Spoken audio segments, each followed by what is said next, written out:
Welcome to Mokena's Front Porch, a Mokena history podcast with Matt Galick and me, Israel Smith. Because everybody knows that show, but also they were like, oh, well, we'll go see you in a play. And all of them individually were like, I can't believe that place exists. How have we lived here for this long and don't know about that place? The Curtain Call Theater has been on Front Street since 2016, but they've been around for a lot longer than that.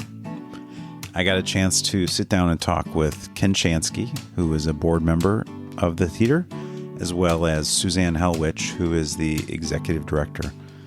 Suzanne's been around for quite a while with the organization, and it was really great to get her background and her sharing what this great theater has meant to her and her part and what she's been able to do to grow it and make it more effective in the community. So as I said, we got to sit down and talk. We sat right in front of the stage. They're in the middle of getting ready for a production, so the stage was empty. Part of the stage was gone. But we just set up a table and talked and had a really good conversation. We really enjoy their shows. They've had some great productions. And, you know, we're looking forward to going to this current upcoming one as well. So I think you will really enjoy getting to know Curtain Call Theater, getting to know what they're doing in the community. And, you know, that we've kind of had this thing on our nose that a lot of people just don't know are there, you know, and you'll hear them share my story. But we were walking, down Front Street one night and happened to see the doors open and look in and you see like there's a real theater in there. And so after that, you know, enjoyed it immensely. You know, Google Mokena's Curtain Call Theater. They're on Facebook as well. And we'll put links in the show notes to their website, to their Facebook page, as well as share that when we post on our stuff on Facebook. The current production is running from March 1st through March 10th. But if you're hearing this after, they have plays going on throughout the year, different times. I think they say 4 times a year they're doing productions like this, as well as the kids program. You know, this is not like a kid's play that I expected. They really are high quality. So if you want to see that, you know, look that up too. You can see when the dates are for that this summer. It's in July, mid-July. They do it hosted at the Lincoln Way Central High School. It's great. The kids are on a big stage. You know, they really get the full feel of a professional play. Great music. They're doing Newsies Junior this year, as well as they also host at the theater improv nights that they're doing every couple of months. So those are a lot of fun, and I've gotten to go to a couple of those. So listen at the end. You'll hear me and Matt talk a little bit about the history of the site and the building. Enjoy this conversation with Ken Czechanski and Suzanne Helwich of the Curtain Call Theater. And check them out. Go check out this play. It sounds like it's going to be a great show. And check out all their plays. They really do a great job. And you can hear about, if you've ever had the interest, about trying out yourself and getting in there. So enjoy this episode, but please go enjoy this theater. This is a gem in our neighborhood and always a great time. All right, Ken and Suzanne, thank you both for sitting down and talking with me today. We're sitting right in front of the stage of Curtain Call Theater here, and you guys are getting ready for your next upcoming production, and that's exciting. We're going to talk a little bit about that. Ken, you're a director here, is that right? I am a board member. Board member? Mm-hmm. Okay. And an occasional actor on the stage, and I guess also the lead of the improv programming at the theater. Great. And Suzanne, you're the executive director here, is that right? Yes, I'm the executive director and a very, very occasional performer. I've been involved for a long time, doing a lot, wearing a lot of hats, basically. And I think any volunteer organization, that's true of everybody involved, including Ken. He's probably been a lot more than what he just fessed up to. He's done a lot more. I don't want to brag. So can you talk a little bit about how the theater got started? Sure. So I've been involved since 2000, but the group started in 1999. The original name was the Frankfurt Fine Arts Association. Over the years, the name has changed a little bit, and in 2004, we landed with Curtain Call Community Theater, and we go by the name of Curtain Call Theater.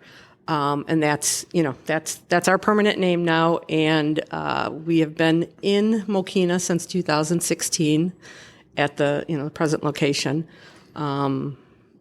We started more as just a 1 or 2 productions a year, no real space to rehearse, just kind of going to different venues and using space to rehearse and then using the high school. And probably about 15 years ago, we started renting space for rehearsals and then use the high school or different community locations. And we were really fortunate in 2016 to get the space here for the Front Street Theater. And what was this space like when you guys took it over? It was honestly just a blank, a blank rectangle. It used to be a pharmacy, a longtime pharmacy. So anybody in Mokena is familiar that this was the Mokena pharmacy for many, many years. So when we came in, we weren't even sure that we'd be able to turn it into the theater because it had some challenges. But luckily, the owner was willing to move some beams and do things to help us out, and we turned it into our beautiful space. I think it's a beautiful space. Yeah. Very intimate, 70-seat theater right in the heart of downtown Mokena. Which is really, and I mentioned this before, but we hadn't been in here until a couple years ago, and we were walking by one night, walking our dog, me and my son and my wife out, and went by and the doors were open and you see it and I'm like, oh my God, there's a whole theater in there. Like I just never really, gone by the sign and everything, but I don't know what my expectation was.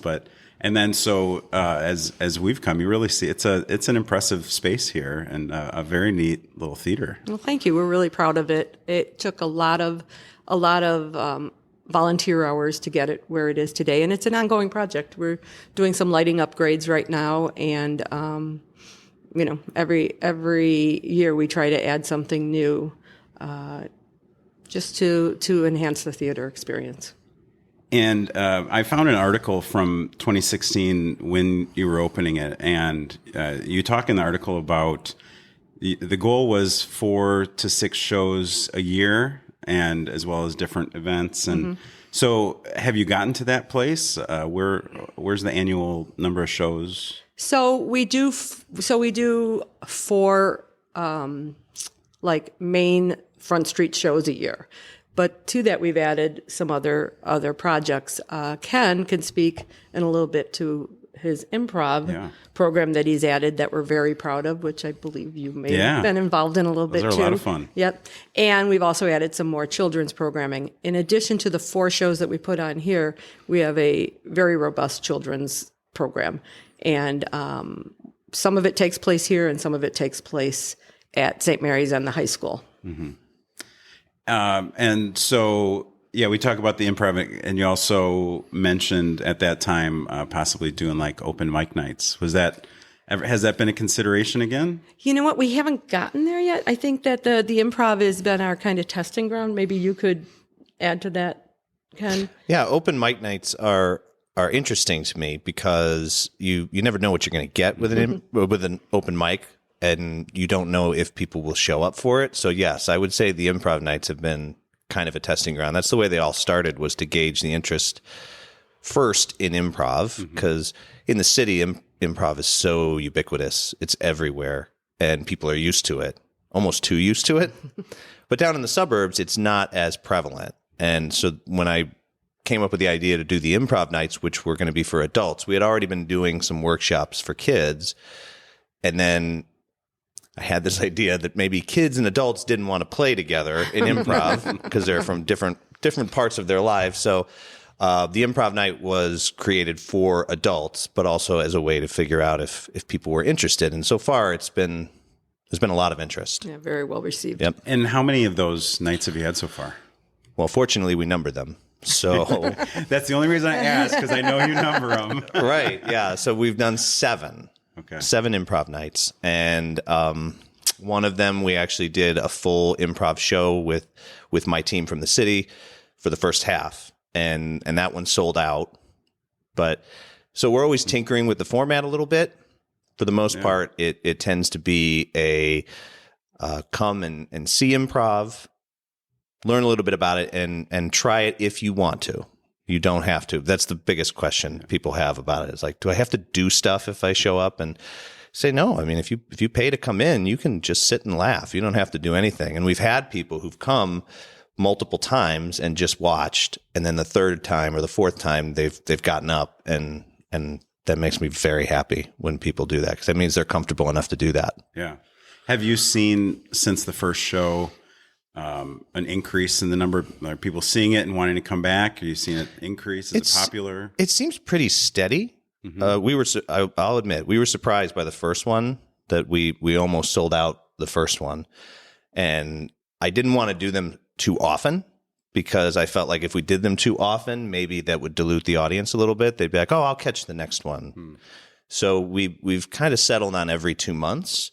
But we consistently get 40 to 50 people in a 70-seat theater that are coming to something that it's not a show, but it's not completely a workshop. It's something in between. And we do have a lot of regulars. Like a lot of people come back. And so my story goes that we came to the one, and I can't remember which, but it was probably 4 somewhere after. It wasn't the first couple, and had a good time. Did not get up on stage.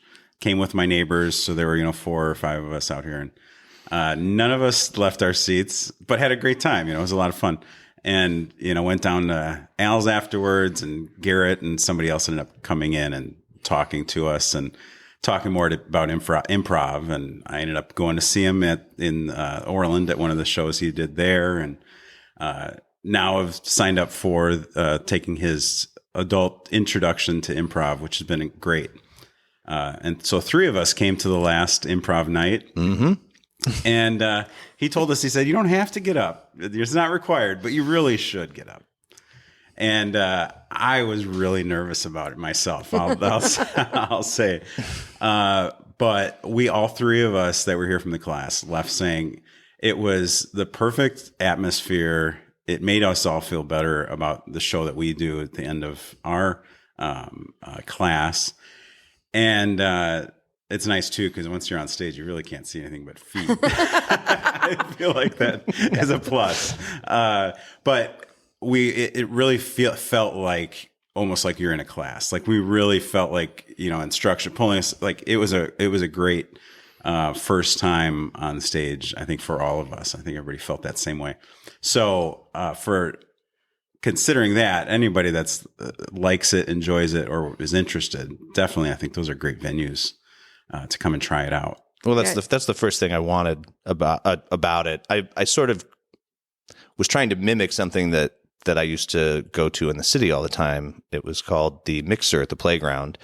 And that was for people with no experience, some experience, or a lot of experience. The first time I went to it, I was side by side, paired up randomly with someone who was performing at Second City. And I remember thinking, I have no business being on stage with this woman. And after it was over, or right before we went out there, everybody started patting each other's back before we started to perform. And I had no idea what that meant, because normally that's the thing you do after, like, good job. But they were all doing it beforehand. And, we did our thing, got off stage, and I just happened to sit next to her. And I was like, why was everybody patting their back? And she was like, it means that we have your back. Oh. And I was like, wow. So that's taking that. I wanted to bring that atmosphere here where it's a safe space, but you don't have to do anything. But you can. And I want you to feel like you can. And I think a lot of people do when they're here. They're like, oh, I could totally do it. I could totally do it. I'll do it next time. Mm-hmm. And that's great. great. Do a good mix of, you had some of the people that are they part of your troupe? I brought in some people from my team. And then there are a couple people who have just come to enough improv nights that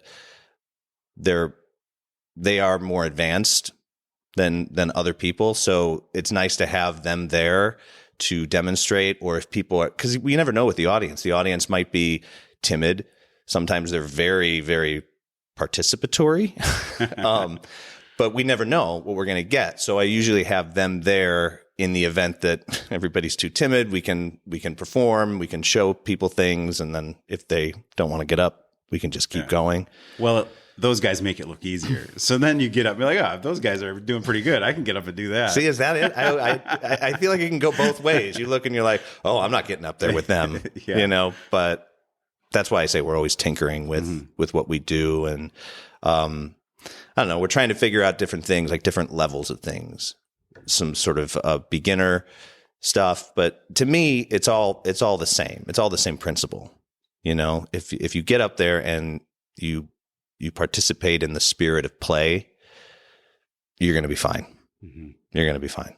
Well, it's interesting too, the people that came to the first, there was a number of performers that came, regular people that have been on stage. So they were really keen to get up. But then there was a lot of just people who have come and watched shows, and they were a little more timid. And now some of those are what you're calling the regulars. The regulars that are pretty advanced at this point because they've gotten so comfortable. And I love seeing that. Yep. I love seeing that. Yeah, there was a great group of people that really knew what was going on and just jumped in and helped other people along. It was really great. They were our number one newbies, our number one show newbies, a lot of them. Yeah. They'd never done it before, and now they're that comfortable. We had half the audience. In the last one, we had half the audience on the stage at one point, and that's never happened. Wow. That's never happened. Yeah. So that's good. That night was seriously, all of us had so much fun. And then it was neat too, because those that were part of the troupe that had been here, we're all standing around afterwards, and they're like, hey, here's tips and here's things to do, and like so helpful and wanting to help make us better. And it was just such a great atmosphere. And I mean, Garrett's that way too. Garrett's one of the friendliest guys. You can talk to anybody. And you feel like you're his best friend after. You do. He's beloved by many. Yeah. Well, it's community, and I think that's what's neat about community theater too. That's how you feel when you're on stage with your fellow performers. That they do. It's a great feeling when everybody has your back. Yeah. Right. It's funny because people they'll talk about the difference between doing a scripted show versus doing an improv set or an improv show. And the only difference is the improv, it's over. When it's over, and it all happens at the same time. But the same principles apply whether you're on stage with people that you've been rehearsing with for 2 months or on stage with them for 10 minutes. You have to be there for them. And that is, yes, you have to remember your lines, but your job really is to be there, present, without thinking about, like you said, you can't see the audience. So it's really, you're just there. And I love that. Yeah. I love that kind of thing, that kind of focus, and that kind of, that's why people meditate. And people meditate to get to the state of presence. And I think you can just do that when you're a performer because you have to. Yeah. The idea of active listening, you don't realize how foreign that is until you're standing on a stage, catching a ball from somebody, and it's very helpful when you're talking to people and you're literally thinking about what you want to say to them, and you realize you haven't heard a word they said. Yeah, no, that's what we fight against. Yeah. Well, and I think that's one of the things our directors of the children's programs. If you can teach a child to be present, everything else falls into place. Sure. Yeah. So. And I mean, adults too, actually. To be honest. No, I was going to say though, but the people who direct children, I mean, they are something else. Different breed of people. But to be able to do that and get that out of kids is impressive. It's very impressive. And we'll talk a little bit more about that program. But I want to know, Ken, what's your background in improv? How did you get into it? What's your theater background? I got into improv as an old man at the age of 35. I hadn't done a play since high school, but I was very active in high school and junior high and plays and stuff. But I never thought I didn't know that there was such a thing as community theater when I was 17. So I was like, well, this is it. I'm not going to be a professional actor. So goodbye, stage. And I was actually going through, we don't have to get way into this, but I was going through a pretty rough patch in life. And one of the things that I did was to finally always felt like the ship had passed me by, but I went and took an improv class, and it clicked so much for me, not necessarily doing it, but it felt right. And so I just kept doing it. So not to interrupt your story, but talk about that. Like, you're 35 when you took your first class? Right. And the reason I never wanted to take it was because, no offense to all the 20-year-olds out there, but I was just like, what? I'm not going to go and sit there with a bunch of 22-year-olds and be like, we have nothing to talk about. Right. Yeah. So what did that feel like, walking into that class before, like, your nerves, like, what was going on? I was very nervous. But the advice that was given to me by someone when they were trying to convince me to do it was, it's an old, I don't know who the quote's by, but it said, "The cave you most fear to enter holds the treasure that you seek." And so I remember thinking about that, being like, okay, so the cave is not guarded by anything except fear. And I was like, well, I mean, can't you just walk right through it then? And so I did. Doesn't mean it's not scary, right? Bravery is not the absence of fear. But I was very nervous, voice shaking, but I knew I had to do it. I had to do this because it kept feeling right. And then eventually it felt good. So that was it. But as far as, if we're talking about hanging around with 20-year-olds, the only real difference between them and me at the time was just that, I would say things like, "Oh, I have to go home because my kid has to go to school. I have to take my kid to school in the morning, so I can't, be out till 2 a.m.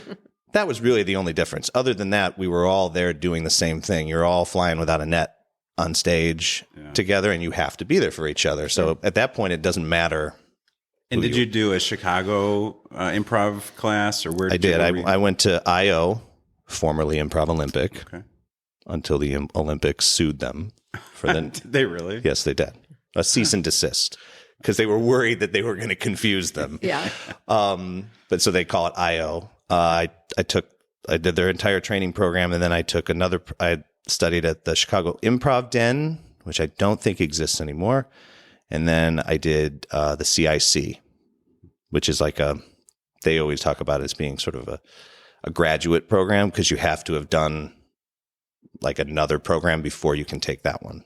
Or at least at the time you had to. So what was your hope in taking the classes? What was your vision? Like, where did you think this was going to take you? Well, I didn't think it was going to be a career. I don't know anybody that's made a career out of improv. I really don't. But there's 6 guys, aren't they? On Whose Line Is It anyhow? Or I guess 8 guys. I guess they've done it. Yeah, yes. there's maybe eight different people. Yes, that's true. That's true. But that's it in the world. 6 people in the world. Like, you have to go and be like the legitimate actor if you want to make any money, and that's still difficult. But no, honestly, it was a way back on stage, because that's where I wanted to be. And I didn't think that there was a way that you could do stuff outside of being, going to auditions with a headshot and like, for a commercial or something. I was like, I just don't want to do that. I like performing, and I don't want to perform with a bunch of people who are like, it sounds weird, but that's their livelihood, because that changes the way they approach it a little bit. Or I thought that was my perception. I wanted to just be with people who enjoyed it and did it. And then it wasn't until I moved down to Frankfurt, like, improv was sating my desire to be on stage. I was like, this is good. I'm performing and it's fun. But we moved down to Frankfurt, and my daughter, who was 9 at the time, 11, but she got involved with Curtain Call's summer program. I think it was Singing in the Rain. And we went to see it. I remember my parents were there too. And we walked out of there. We were just floored. We're like, that's better than some high school productions. And these kids are like 8, 9 years old. And she loved it. And she still does theater to this day. And I mean, she was always kind of active in it, but that really solidified it for her. And she did the fall Young Performers program, and she did the next summer program. And then, I'm sorry, we're just getting off into a tangent, but it was that one summer, Molly, my daughter, came home and she said, "Dad, Curtain Call's doing Little Shop of Horrors for their musical." And it is my favorite. I'm not like a big theater guy, which sounds weird. I don't know a lot of things about theater, but Little Shop of Horrors was my favorite movie. It was my favorite musical. I saw it multiple times professionally, like with my grandma, and it was like our thing. But I knew it by heart, and I always said that that is something I wanted to do. I wanted to be eaten by the plant. But I also just love it because it's absurd. Yeah. It's a love story set against the backdrop of a man-eating plant. It's great. It's like an improv set. But she said I should try out for it, and I said, "Oh no, honey, I can't do that. Like there are people who do that, right? Yeah. There are people who go in there like I haven't done it since I was 17," and she just looked at me and said, "So you're not even going to try?" Wow. Yeah, no, she laid it on pretty thick. Yeah. So I did, and I prepared probably more than I needed to for this, and ended up getting cast as Mr. Mushnick in the show, and that was a dream come true. It was it. I got to be eaten, and but I also got to perform here, and then I was just there. I fell in love with it after that. And is that how you ended up being on the board of the theater? I mean, not quite that quick. The shortcut. No, I did more productions here, and I don't know if I did. I think I was volunteering. You were volunteering, and yeah, and like with the kids shows and stuff too. Exactly. And I brought the idea of improv to the board fairly early. That's pretty bold. You know, I'd only done 2 shows here, and it was just like, I have an idea. And Suzanne and the board, they were very receptive to the idea. And then COVID happened, so we couldn't do it right. for a couple of years. But we did come back to it. And I think just through that, eventually, I mean, I don't know, Suzanne can talk to why I was asked to be on the board, but I gladly accepted. Well, because you bring the community, the sense of community. Everybody we have on our board, we're a very collaborative board. And it's important. I mean, it's a community theater, meaning that we need the community. We need the community of performers. We need the community to come see the show. We need, and Ken, you know, through his volunteering and his performing and everything, just really exemplified that. You know, yeah, we were lucky you said yes when we asked you to be on the board. You've brought a lot. Brought a lot to Curtain Call. Yes.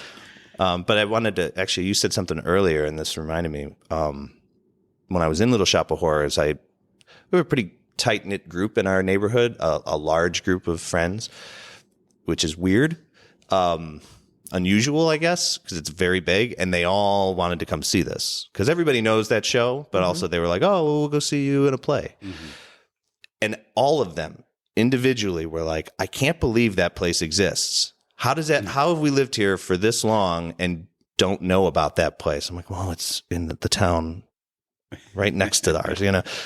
But they were just like, and they've come to see shows here regardless of whether or not I'm in it because they just love it. Yeah. It's like this hidden gem that, I mean, it's not like it is hiding.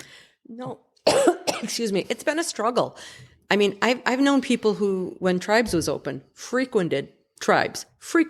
Yeah. And I'd be like, "Yeah, we're 2 doors down at Curtain Call. We have a sign that's going this way, but it's just if it's not in your you know, your goggles looking, right, I guess. Yeah. I don't know.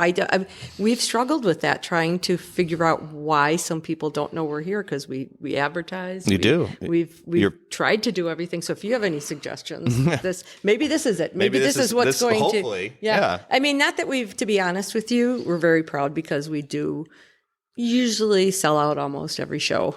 So that's awesome. We do have a good following. And that's been wonderful. But I am always flabbergasted when I run into somebody who's been in the community forever, who takes the train or, you know, because we're directly across from the train station and they say, "Huh, I didn't know you guys were there." You know? Oh, the craziest thing is my friends from the city who'll come to see the shows or come to the improv nights. They'll take that train and they're like, "It lets out right at the front door. Right, this is great." Yeah, we've had some performers that, you know, because not everybody is from the community. I would say the preponderance of people are from probably the Lincoln Way area and a little beyond that. But occasionally when we have a show that somebody wants to be in, there'll be people from the city. And some of them have been taking the train to get here, Yeah. which is so cool. So talk a little bit about the people that you get auditioning and end up being actors. I know, Ken, you and your wife are kind of one of the stars of the upcoming one. And Yeah. I really, the first time we were in a show together, which was Death Trap, because she was in did you say you saw the Christmas Carol? You saw Miracle on 34th Street. The radio telling of a Christmas Carol. We did 2 in a row. We did Christmas Carol, and the following year we did Miracle on 34th Street, the musical. Miracle on 34th Street. She had done the year before, they did A Christmas Carol. Same setup, it's a radio show. And she hadn't been on stage since she was in high school, and she did not do improv. So she was very nervous, but she absolutely loved doing that show. And then the following show was Death Trap, and I was going to try out for it, and she tried out for it. And when we got cast, it was like, oh, wow, we haven't been on stage together. We're high school sweethearts, so we were we were on stage together then, but it's been a long time, so it's a big deal. Like, it never happens. The stars aligned, and then the following year we did a production in Lockport together, and then this year we're doing The Runner Stumbles together. So careful what you wish for. And how often does that happen? I mean, are you getting people out of the community that are coming and trying out and being part of it, or is it? It's a mix, and it's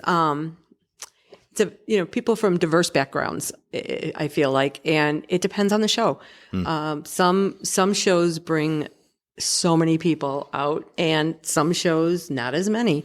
We never can quite figure out the algorithm, because there's times that we think that we're going to, they're going to be lined up around the building, and we get enough people, but not what we thought. And then there's times it's just a small. Well, the Runner Stumbles had a real big turnout for auditions. It did. And I don't want to say I didn't expect that, but it really was somewhat unexpected. How many of those people have never acted before, do you think? Usually with each production, we have a few people that come in that say, I've never done this before. Or they haven't done it since high school. That's a big one people say. Yeah, well, I mean, so we have a lot of people that come from their children performing, and they decided to come, just like what you did. Mm-hmm. And sometimes they are so nervous, and I just give them so much credit. It's fun being at the audition table and watching people, because even through the audition process, they grow. You can just see a sense of, okay, you know what? I can do this when they get up on stage, and it's the best to watch. Yeah, that's really cool. Mm-hmm. Yeah, the first step is the hardest. It is. It is. In the audition, you see them do that. And we do try to make it very, very comfortable for them, and very inviting, because I have been in a couple things where, and not here, but where someone isn't as inviting, and it just is scary. It's scary when you're up there. So if somebody's interested in trying out for a future play, what does a tryout look like for them? Well, it depends if it's a musical or a called a straight play, where there's no music involved. Let's just say most everything we do here is non-musical. So usually they would come in and they would do a reading from the show. Some directors, and the directors kind of have different directors have different processes. Some directors want them to come and do a monologue. That's not as usual, but we do have a few directors that do that. But they usually do a side or a reading from the show.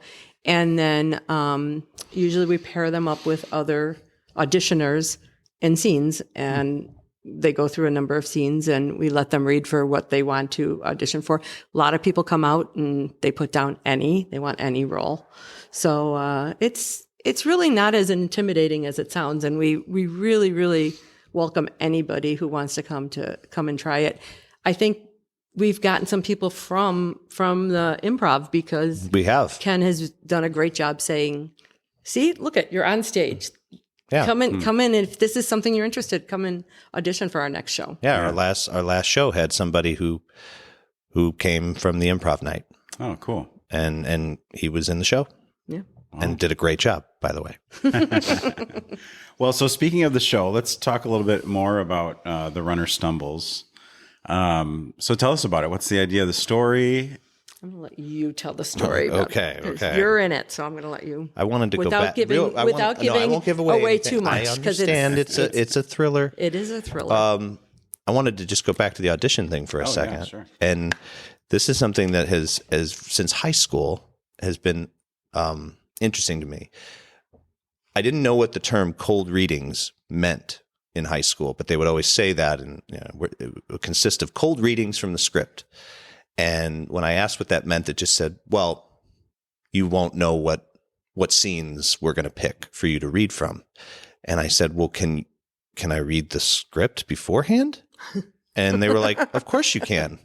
I'm like, oh, okay. But I'm always surprised that you'll get people who come to audition who say like, well, I didn't want to read the script first. I wanted to go in cold.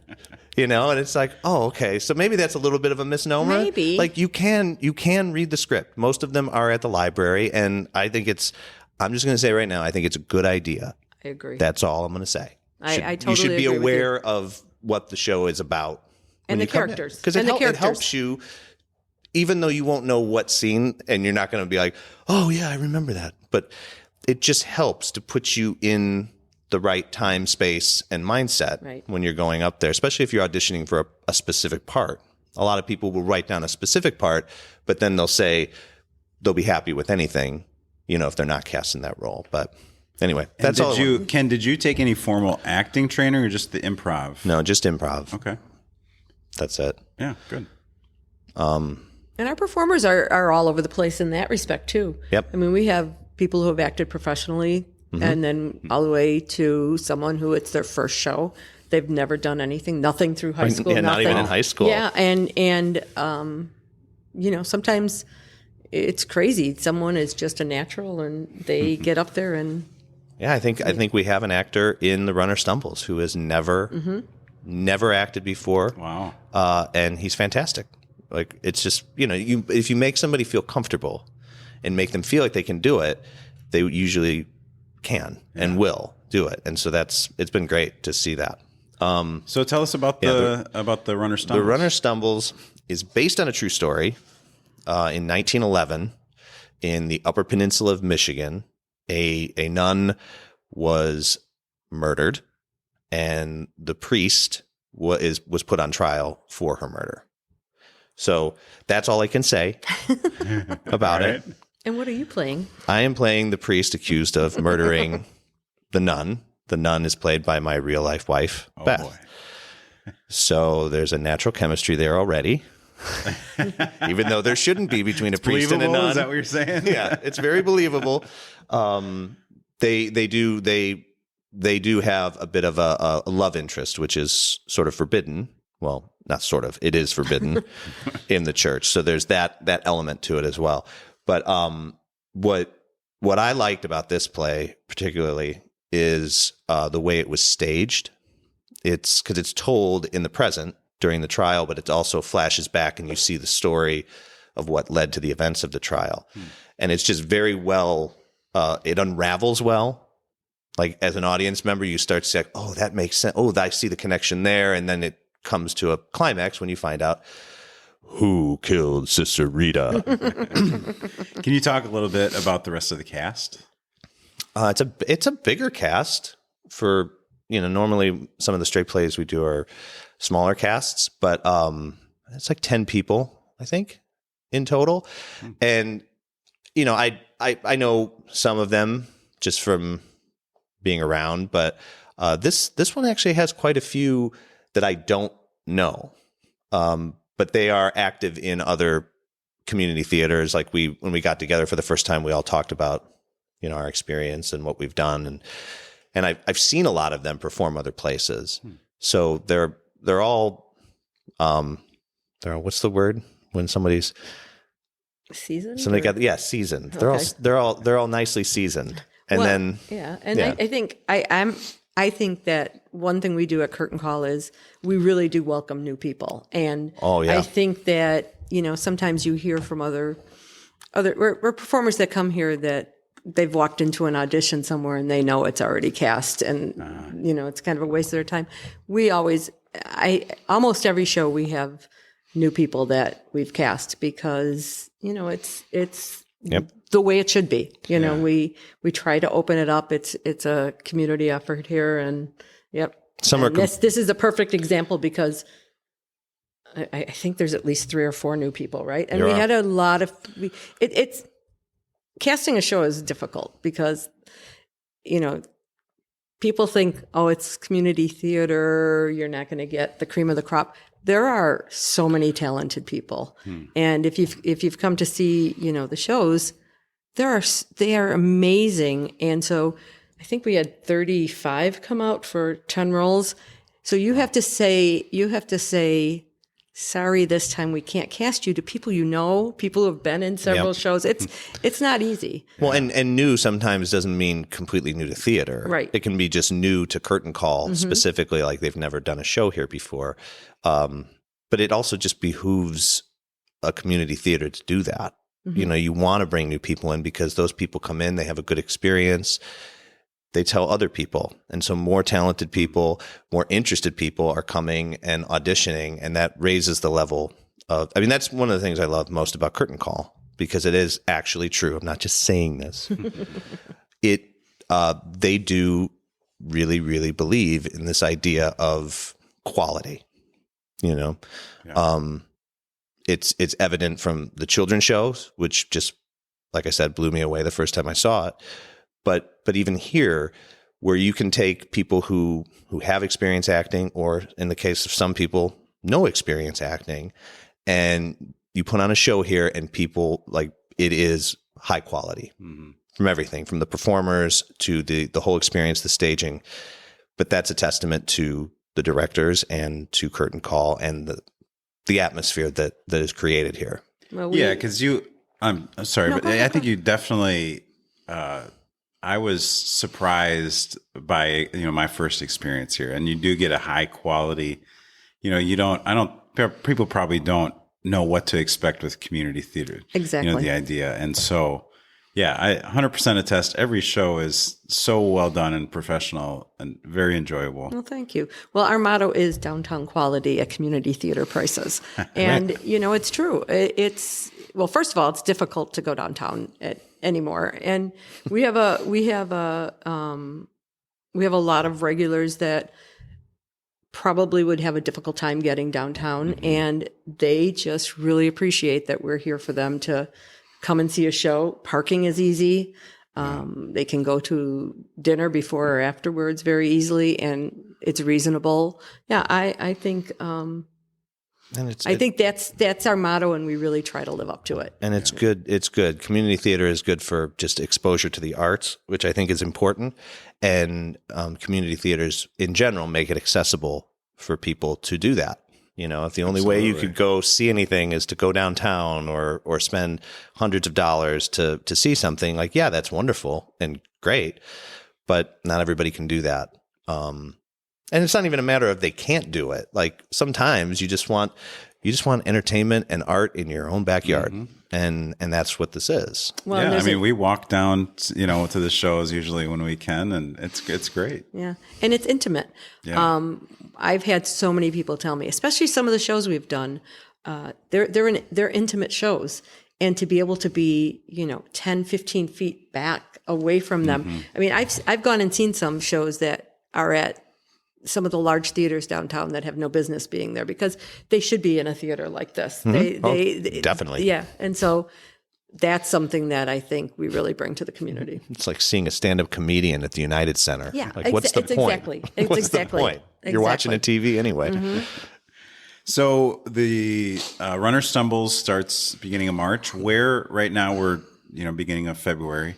Where's the play in process right now? What's going on? What are you guys doing to get ready for the March 1st open? Well, obviously this is a podcast, so you can't see it, but we are in construction. Paint us a picture, Suzanne. Yeah, the stage is set with platforms. They're in the middle of painting and constructing. It's a mess, really, right now in terms of construction. In terms of, you could speak to where you're at in the process. Well, we're supposed to be off book this week. Oh, that's always a fun week. Which means you have to have your lines memorized by this week. Oh, wow. And we have rehearsal in 2 hours. So Everybody's just a little nervous because no matter how well you think you know your lines, the first time you try to do it without the book in your hand, you get in your head and, It's hard. Wow. It's difficult. And all it takes is to get offbeat a little bit. Yep. And one person can cause another person. And it just, and you think you have it. And then it's you just don't. Uh-oh. But the first week of off book, yeah. Usually the directors are very, very supportive because they know, right? They know it's they've not all. easy. Many of them have been in shows. You were talking about the platforms and stuff here, and that's probably something to say too, just to speak to the idea of community. That everything here is done by either the people in the show or the board members or volunteers. You can. I made a joke, I think, at the last improv night or somewhere that volunteering is not limited to just being a performer on the stage, because actors are technically volunteers, but you can work behind the scenes. We had people this last weekend. I don't know if you know this, Suzanne, that came in. We had a set build day on Saturday, and we had people from our last show who are not in this show who came in to help us paint. Well, bravo to them. Yeah. Yeah. I mean, that's great. Yeah. Well, and it was great. As I talked about earlier, we're doing a lighting upgrade, and the person, Katie, who's helping us with that, is going to start offering classes for the tech aspect of it, because not everybody wants to be on stage, but they want to be involved. And so we're going to try to, in the next year, work on getting some workshops for that, for probably two age groups, like a teenage, high schoolish age group, and then adults, because there is so much more that goes on behind the scenes. Sure. And even like the show that's coming up, you have to have a person running lights, you have to have a person running sound, and it's a big commitment because they have to be here during the entire, week prior to the shows, and then commit to all the shows over 2 weekends. So it's a huge commitment, and we have a army of volunteers that help. And we haven't mentioned family. I mean, Curtain Call's a family. It really is. We always talk about that, and we really feel that way, that we are all just a big family of people who are interested in theater, interested that Curtain Call continues on the path it's, it's and we going. just keep adding members to the family. Yeah. We're a big family. Yes. Very extended. We're going to be on Bravo Network soon or something, That's right. Yeah. Well, what else do you want to say about the upcoming play? I would get tickets. I keep forgetting that how short February is. I mean, we open 2 weeks from this Friday. Yeah. I think that, keep talking, Ken, because I'm going to look up the tickets. I should have done this prior. But you can get tickets at CCC Theater with an RE.com. Typically our Sunday shows, which are matinees, sell out the fastest. And I believe one of them is almost sold out. Yep. But it's March 1st through 3rd, and then the following weekend, March 8th through 10th. So please come out and see us. It will be a great show. The other thing we are doing after that, we will be having another improv night number 8 on March 23rd, which is a Saturday.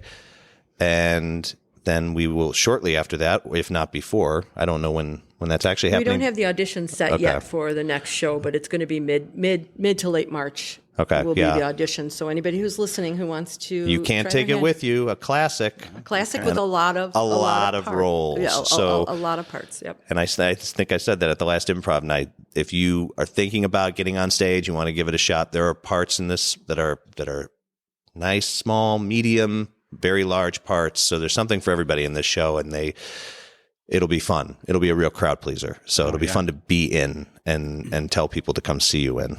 Yeah, great. So everybody's thinking of trying out. Now's a chance. Yes. And then before we go, I wanted to talk about the kids program, the theater program in the summer. This is something that we got to go through with my son last year. He got to be the young prince in Beauty and the Beast. So he opened the show. Wow, that's awesome. Very nice. It was such a great experience for him. He really enjoyed it. He was telling everybody about it. And it was just such a great experience. So I know, we have him signed up again for this year, and he's already telling his friends about when he's gonna, to come to the play. So tell me a little bit about that program. So it's in its 22nd year. We have been doing this, we've been doing it for 22 years, and the first year we did it, I believe we did Schoolhouse Rock, and that is part of the reason I'm involved with Curtain Call, because my daughter was in that, and she's going to be 34 soon. Wow. And camp is amazing. I know a lot of kids who have lifelong friends because of camp. And we do 2 programs. So kids all the way from kindergarten through 8th grade have an opportunity to be in one of the 2 programs. So our junior program is for kids currently enrolled from K through 3. Our senior program is currently enrolled 4th through 8th. This year the senior program is doing Newsies, which is a really, really neat show. If you get a chance, just kind of YouTube it, because I think a lot of people aren't familiar with it. Yeah, we went back and watched it. Yeah, it's on Disney Plus, I think. With Christian Bale. Yeah. Yes. Yep. Yeah, it's a pretty Great cool music. show. Oh, great music, great dancing. Yeah. A lot of roles. One of the things we want to emphasize is when you think of it, you think of paper boys, but back then there were paper girls too that actually did the same thing. So you don't have to be, it's going to be it's boys not going to be and all girls. boys. Nope, it's not going to be all boys. Right. And then our junior is a absolutely adorable show called Dino Stars.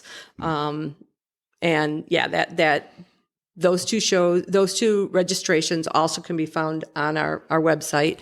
I would register for them soon, just because sometimes one of the sessions, we have morning and afternoon sessions, sometimes one of the sessions does fill up, and a lot of times kids, like let's say your son, suddenly is talking to 5 of his friends and 4 of them decide to do it, and we're already filled up for one of the sessions. Mm-hmm.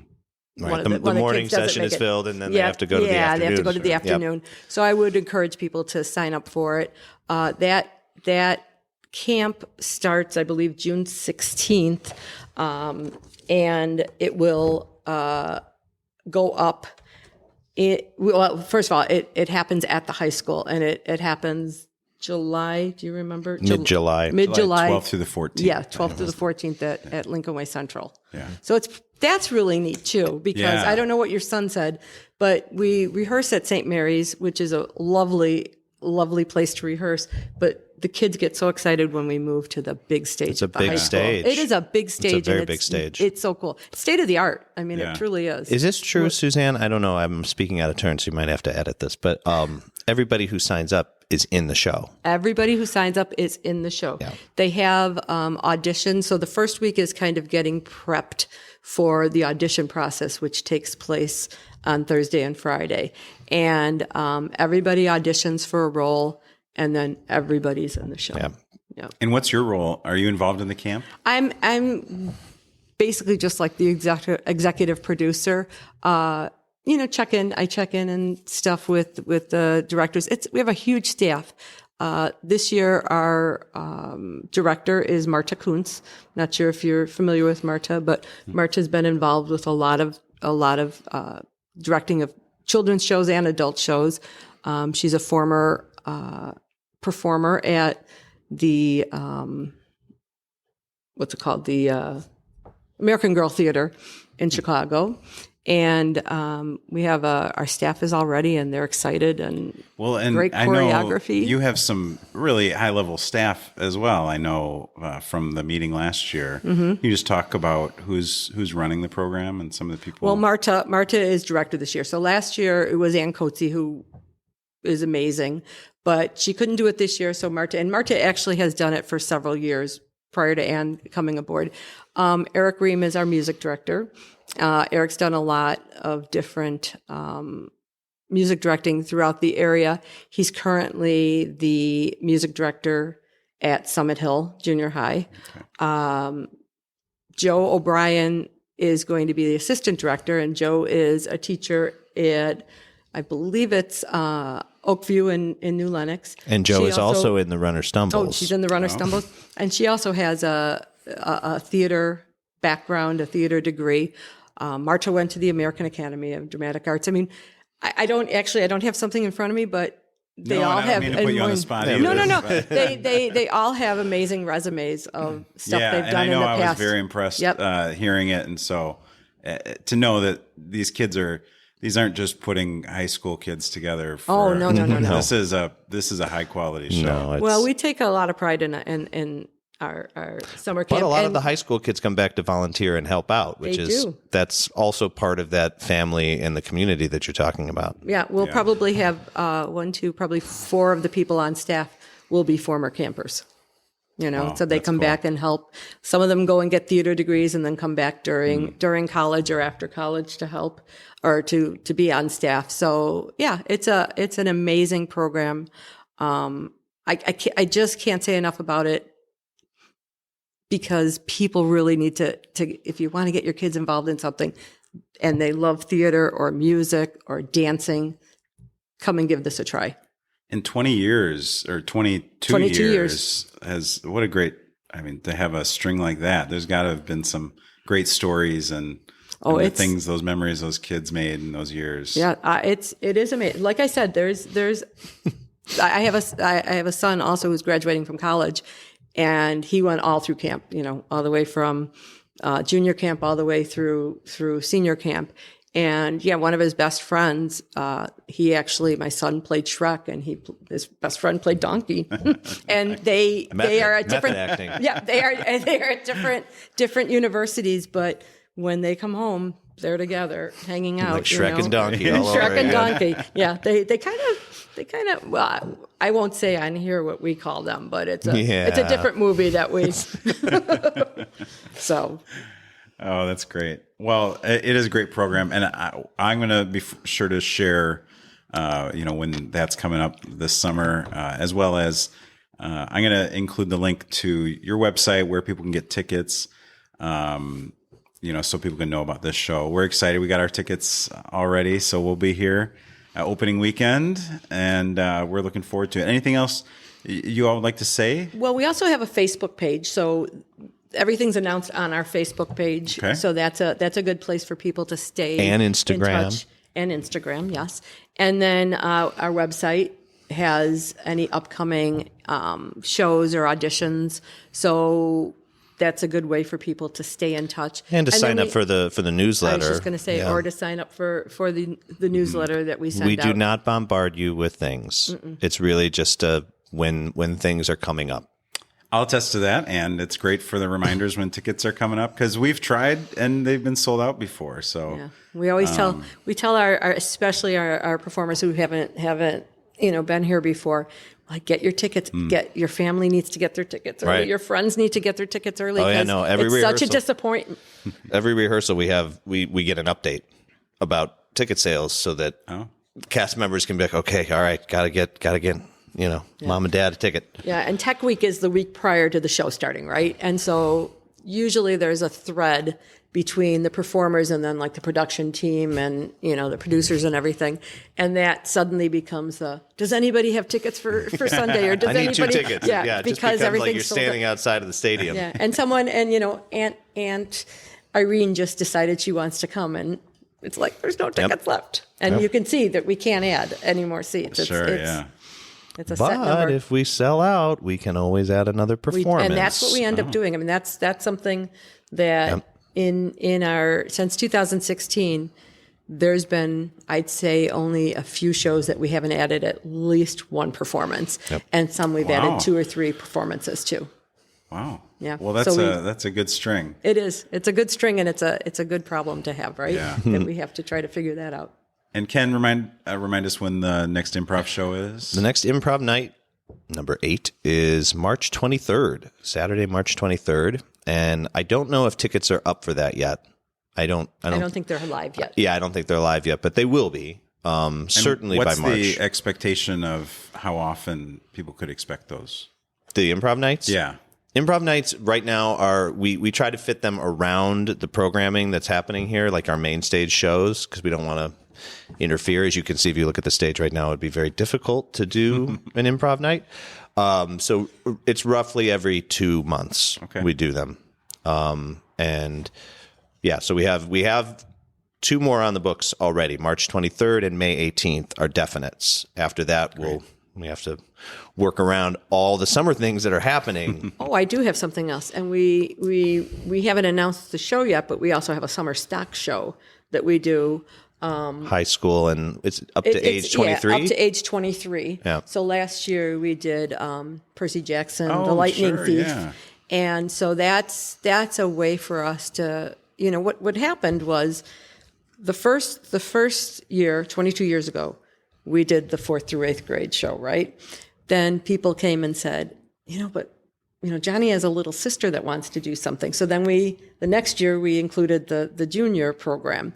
Then fast forward, I don't know, maybe 10, 12 years, people said, well, now I'm out of grade school. I'm in high school, but during the summer I have nothing to do. And so we started doing summer stock. Not consistently, but this is here now, our 2nd year of doing it, our 3rd year. No, and we just did the Lightning Thief. Oh, because we we did it prior to COVID. Yeah. But so that's really exciting. We got a great turnout for the Lightning Thief, and I'm sure we can't say what it is yet because we don't know. But it's between 2 things, and both are great shows. Yeah, that people want to do. Yeah, they'll want to do, and it's another great way to keep them involved in. That age group just loves being together. Oh, yeah. And you do that here in the Front Street Theater. Yes, we do it. And it usually goes up like 2 weeks after camp ends, so like the end of July. So it's actually, summer's very, very busy, Wow. because then we'll be right at that point auditioning for our fall show. But don't worry, I'll squeeze another improv right in there. Don't worry. Yeah, we can count on Ken. Yep. Well, feel free if there's anything else you want to share. If not, I really appreciate both you guys taking the time to talk to me. This really has been appreciate great. It. Yes. Yeah, and please, thank you for doing the shows and for all the long time. The commitment here is, as we see, is a big commitment from you guys and the volunteers and that, and a true community effort. So thank you. And great shows. So hopefully we don't stay a hidden gem very long. Mm-hmm. Let's be an out in the open gem. There we go. And we'll see you not just at improv, but maybe at one of our auditions. Mm-hmm. We'll see. There we go. If it's, I heard you just walk down here, so that always makes it for an easy. So you're close. Mm-hmm. So you can't say traffic is an issue. No. Okay. We'll see. Well, thank you guys again very much. Thank you. We really appreciate it. Matt, I got to sit down with Ken Czechanski. I'm probably messing up how you say his name, as well as Suzanne, who's the executive director of the Mokena's Front Street Curtain Call Theater. Yeah. And cool. Great conversation, but I wanted to get a little background from you about kind of the site, kind of what was there prior to the theater and the building as we know it now. So Absolutely. What other buildings would we know from the past that have been on that site? Prior to the current building, which was built in 1966, there was at least one other building that was on that site. It was a 19th century building that for many years was the Zumstein General Store of Mr. Zumstein, Louis Zumstein, and his family. And then trying to remember when they got off the scene. Mr. Zumstein died in the 1920s, early 20s, I think.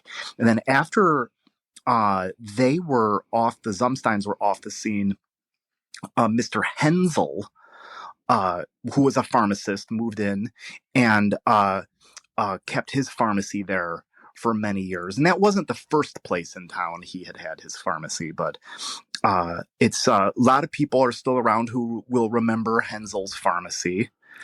And he kept up the business there for many years, I think into the early 1950s. And when he retired at a very advanced age. And then there were a few other things in the building after that old historic building. Nothing that was really there for a very long amount of time, but the Kerber family acquired the property and had the historic building knocked down to build the current building in 1966. Okay. Yeah. And there are sorry, but you mentioned you talk a little bit about there was an addition put on it as well, correct? Yeah, the current building was added onto the part of the building that houses the art studio now and what was formerly the Mokena liquor store. That was added on. Oh, see, I don't know exactly when that happened. Probably like end of the 60s or into the 70s. Was added on. But when the building was first built, it just had the pharmacy, Mokena Pharmacy. Okay. Or And there's Kerber's some Pharmacy. pretty unique stone on the front of it. Any idea if there's any significance to that, or is it just kind of Yeah, it was California driftstone. What exactly the significance, why Mr. Kerber wanted that, though, I don't know. But yeah, it is very unique. I can remember when I was very, very young in the early 90s, my friends and I would kind of try to climb it because it kind of little pieces of it stick out. Yeah, it's perfect for that. Sure. Yeah, right. So interesting. And so they had it. Do you know how long it was a pharmacy? When was the last time? Yeah. So the Kerber family kept the pharmacy all the way from 1966 when they opened. And of course, that also wasn't their original location. They first opened shop. I want to say that must have been around 1960 on the that would be the southeast corner of Front Street and Mokena Street. They were there before they built the current building where Curtain Call is. But eventually, Mr. Kerber, that was Daniel Kerber, and his father-in-law at first, Arthur Meelan, who ran the business. Down the line, Mr. Kerber's son, Daniel Jr., took over the business, and they sold it probably, I want to say, towards the end of the 90s, maybe. And then for a few years after that, it was Fagan Pharmacy, which, if I remember right, was a chain. But it wasn't Fagan Pharmacy for more than maybe 5 years or so. It ceased being a pharmacy in the 2000s. I'm trying to remember when exactly. Yeah, I can't really place it in my head when the Fagan Pharmacy was off the scene. And the theater came in 2016. So was there anything that you know of between the pharmacy and the theater? Yeah, I remember there being a pretty short-lived convenience store that was there, which wasn't around for more than a couple years, tops, if that even.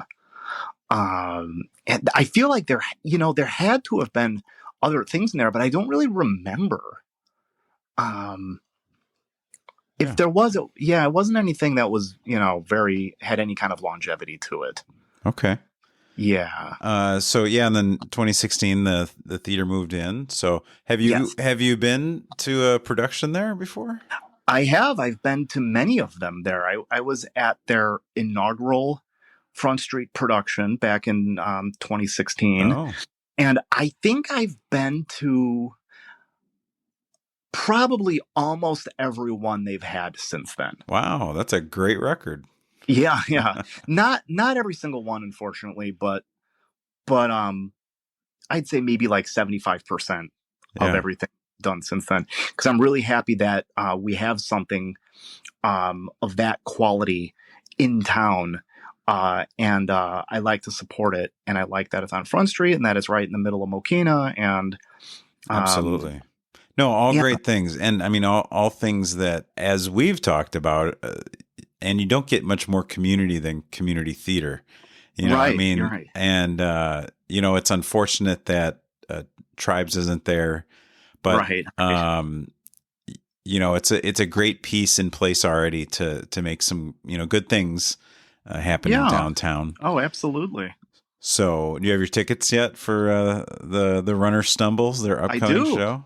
Okay. I do, as a matter of fact. Yeah, I'm looking forward to it. Yeah. It'll be here before we know it. So Absolutely. So, no, it was great. It was great to hear about. I'm excited that we can kind of share a little bit because so many people just say, that we talk, just don't realize it's there or don't know that theater is there. So, well, great. Well, as we said, the current play that's there runs March 1st through March 10th. But if you're hearing this after, there's great shows going all through the year. And then the Emily McCabe Kids Theater Program, check that on their website. They have the improv nights coming up.